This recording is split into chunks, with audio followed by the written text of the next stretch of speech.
Hey, how y'all doing, man? It's P Mac. Today I'm gonna be coming at y'all a little bit different.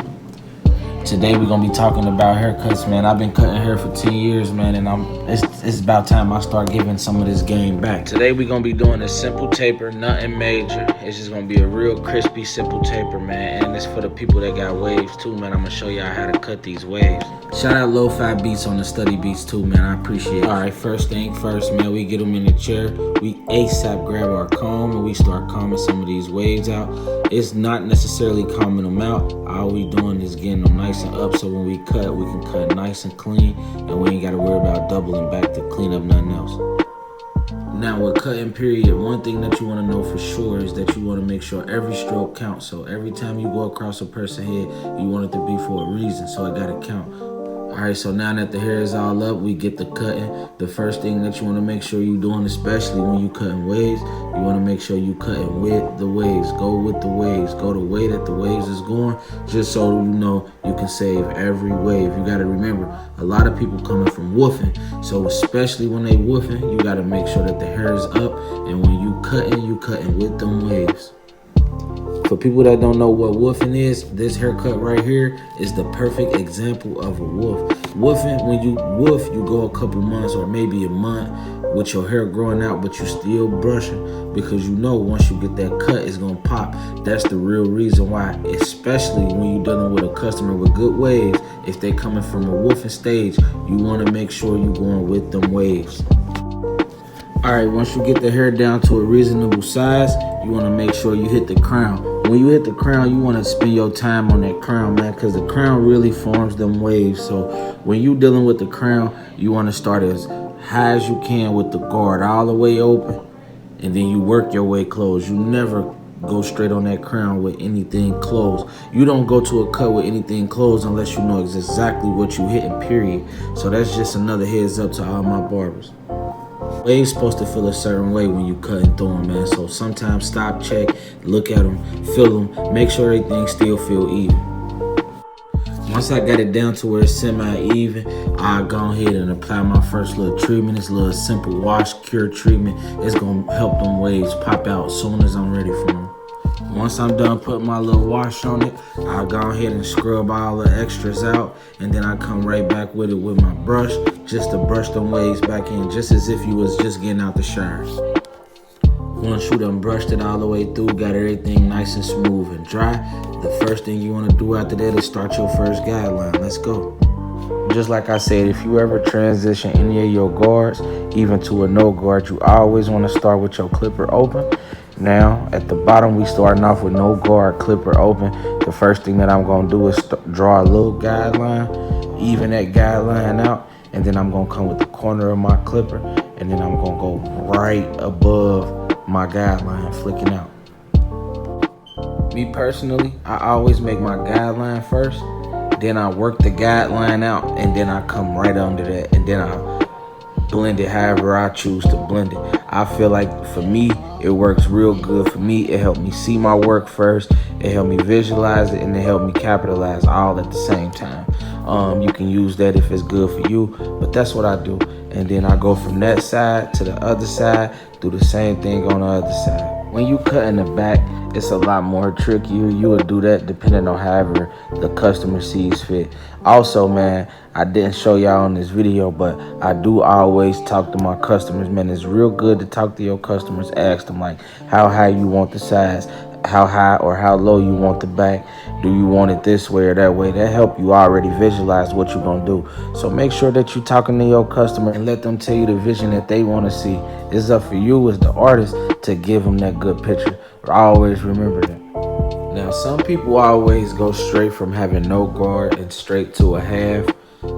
Since I'm a blender, I blend a lot. That's what I'm good at. So what I do mostly, I go straight to my one, especially with waves. I want to see what that one give me first, so I kind of already know how to blend it if I need to blend it with the half guard. But like I said, we start the first guard with the number one open. We work it open, then we work it down close after we get our line out. Then I get my 1.5, open it all the way up, and I started to blend it out until the haircut look even. You always want to remember, when you starting to flick, you want to make sure you flicking up and out, not in and out. That way you don't go too high.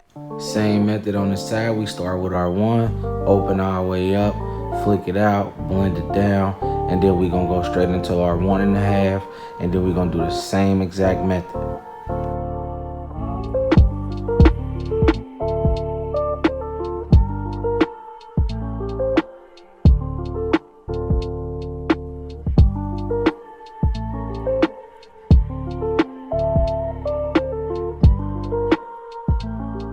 While I got the 1.5 all the way open, I'm literally just trying to blend it to where it fit right into where I got the 1 coming down. So another thing, man, when you got whatever guard you use to cut the hair down to get the hair even, you kind of want to go with the next guard up to go against the grain in order to get the extra hair that's just lingering and make it nice and even and smooth. It helps you transition through all of your blends better, everything. So if I normally come down with a 1, I'ma flick back with the 1.5. If I would have cut it down with a 1/2, I would have flicked it back up with a 1 and maybe a 1.5, just to clean everything up and get everything nice and smooth. Once I'm done flicking up and out with the 1.5, I'ma come back down with the 1, but this time I'ma come with the 1 halfway closed. I ain't gonna necessarily go to the top of the head where most of the hair is at. I'm just gonna go right around where I had my blend at. So wherever that guideline was at with that 1, and then mixed it with the 1.5, I'm coming back down with the 1 half closed, then all the way closed, just to seal the deal on the blend. Help the blend pop out a lot better. Now I put my half on all the way open, and I just start blending until I get all the way down to the bottom with it all the way closed. Also, any topic that you want me to talk about while I'm cutting hair, we can talk about that. I'm willing to talk about anything and everything while I cut. That's what I do. This is what I'm about. This is my life, y'all. I told y'all. I do a lot of things, but barbering is #1. That's why I'm giving y'all the game.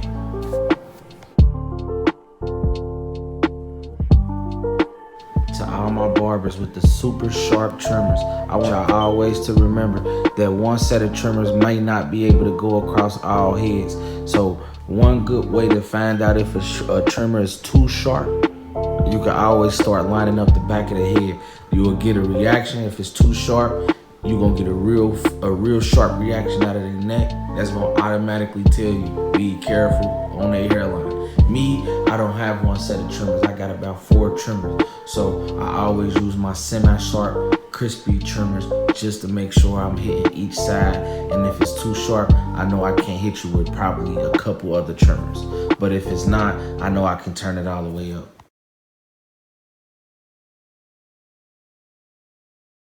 Yes, sir. Now that's where I turn up a little bit. That is a sharp outline pencil. A lot of barbers typically line up their hairline first. I go at it a different way. Sharp outline pencils are used for multiple different reasons. Some use it to cheat. Me, I just use it to help. You know what I'm saying? So with that being said, I line you up with the sharp outline pencil, and then I come right back at it with my razor, and then I'm just gonna chalk everything out. A lot of barbers are not good with razors. I wasn't good with razors a little while back, so don't get mad, man. We just getting better with the time. I ain't gonna go too far on how to use a razor, how you should use a razor. Do not use razors if you haven't already been currently showed how to use a razor. I got videos coming soon on how to use a razor properly and what ways to use to better enhance the cuts, but today is not about that. So with that being said, yes sir, I hit you up with the razor first, get everything working properly, step back, look at my work, and then I'm on to the next option.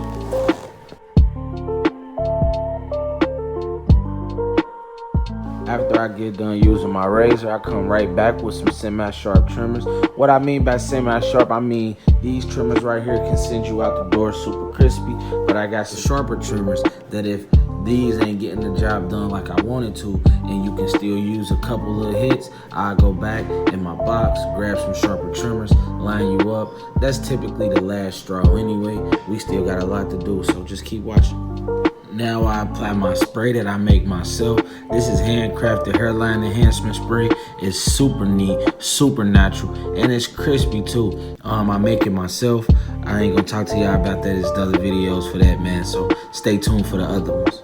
Now I come right back with my trimmers. This is just to bald out the sides. Another thing I want to let you guys know. Don't just be bald in sides, man. Ask your client, do they want their sideburns? How bald do they want them? All of that stuff add up, man. So you want to make sure you asking as many questions as you can without annoying your customer, because every question counts. You got to remember, they give you a vision, you give them the art every single time. This right here is a hairline trick. Another trick for people with curly hair, especially with waves. You want to make sure the front of their lineup is laid down before you hit them with that last lineup.